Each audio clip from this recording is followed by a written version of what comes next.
much, Mr. Speaker. Number one. The Prime Minister. Thank you, Mr. Speaker. This morning I had meetings with ministerial colleagues and others.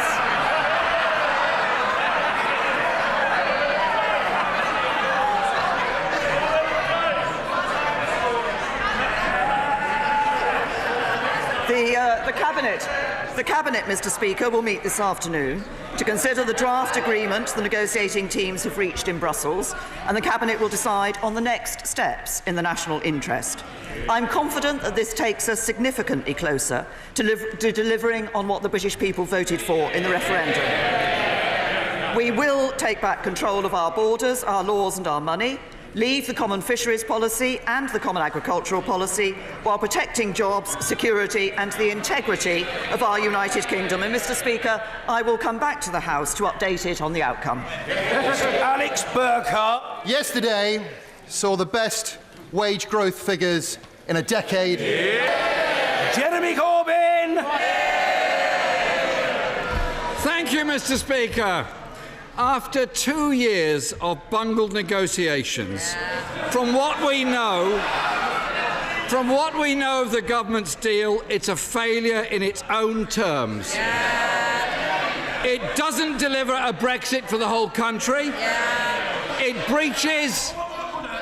If necessary, I'll say it again and again to members on both sides of the House. Voices must be heard. I happen to know that there are visitors from overseas in the gallery. Let's try to impress them.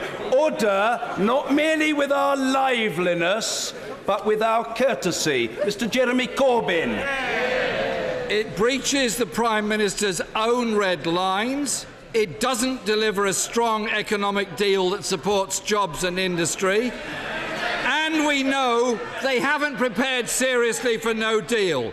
So does the Prime Minister still intend to put a false choice to Parliament between her botched deal or no deal? Prime Minister!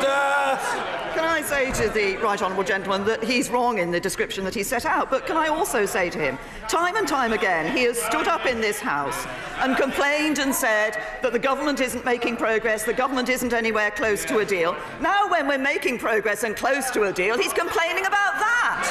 Can I just say, I think what that clearly shows is that he and the Labour Party have only one intention, that is to frustrate Brexit and betray the vote of the British people. Jeremy Corbyn! Well, Mr. Speaker, after the utter shambles of the last 2 years of negotiations, the Prime Minister should look to herself in this. And she hasn't managed to convince quite a lot of people behind her.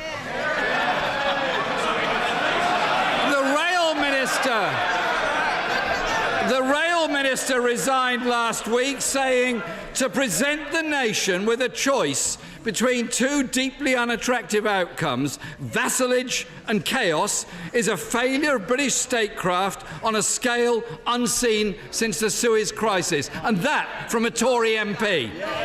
Minister! Can I say to the right honourable gentleman, as I have said all along... Jeremy Corbyn! Mr. Speaker, under the Prime Minister's deal, we're going to